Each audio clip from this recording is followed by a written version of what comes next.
man daily guide wo share anim ha ya boya man yes say Supreme Court and a block Pandai election no rerun no say since we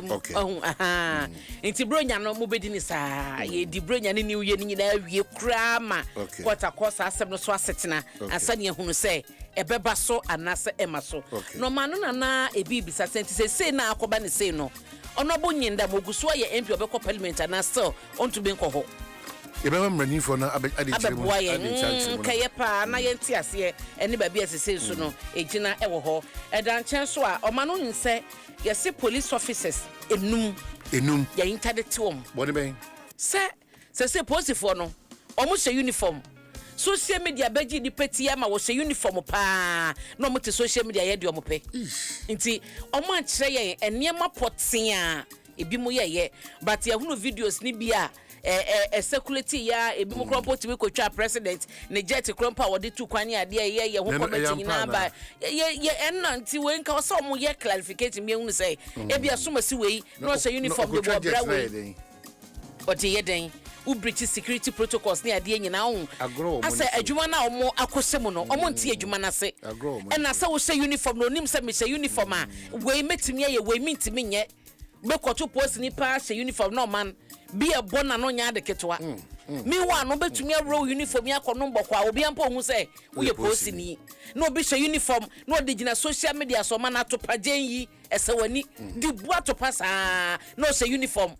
awonti no say encheche na wo mu ennim meni obi a no gina social media social uniform gina social media so e de sase ya na mbisa say nti de wo ye sure say ya allowed to say wo be say uniform ye police for uniform a mo ye security personnel na wo dia ye say and e bi wo ma o man omo nim say ye boni o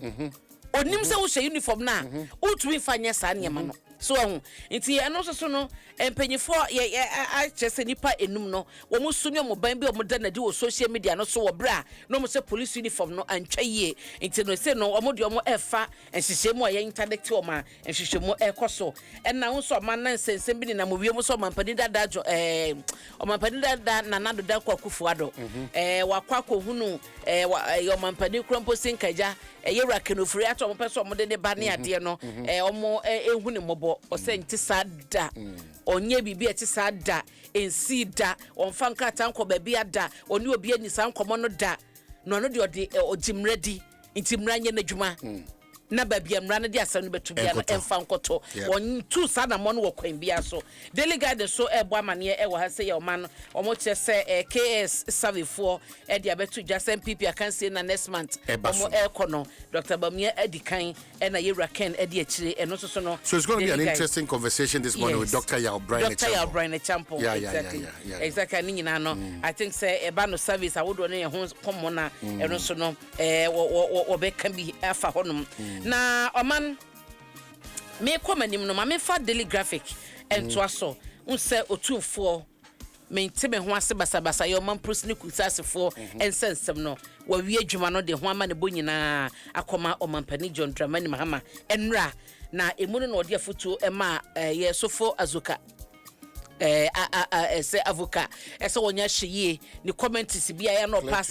Cletus yes ni comments bia ya na pass eni ade no wonya hye pa esanse ebetumi de mentebe ho ase eni kasabati Yewra Cletus kane ziblamra sebedwani wo so wonya hye commenta o pass no on pose na afi impanyifo nhye ho seseye na etu nso a ya ewo nipa bi ho no empanyefo pekwan bi ombetumi afa so a omobe masafo no nyina de atu no nyina ba na ye disarm wo meno so beboa ma asumdwe atena empotem ho nti eno ade opanyi yi de ho ama ne nyina akoma omampani Mahama ho asem da bokrata yi de aba ewo ehanti oman your birthday dedications my guest is Dr. Yalbraine Champo oman memenda so ye ko National Theatre. Na yede Adom TV 9 lessons and carols no. Yede asese so patro wonto tikita. Oya ye late o, oya ye late. Yanemu an na die afibia yanemu an na die yanemu an na die. Enti besrew fa code na eto ticket no. Eye star 714 star 003 star 3 hash star 714 star 003*3#. Ticket to do be episode to be an patroto ho a 50 Ghana cedis and obako for etua na wabomanyum to for badoson yeah mami PSC Esther Eba Abena Ruthie Eba Mavis Asante Eba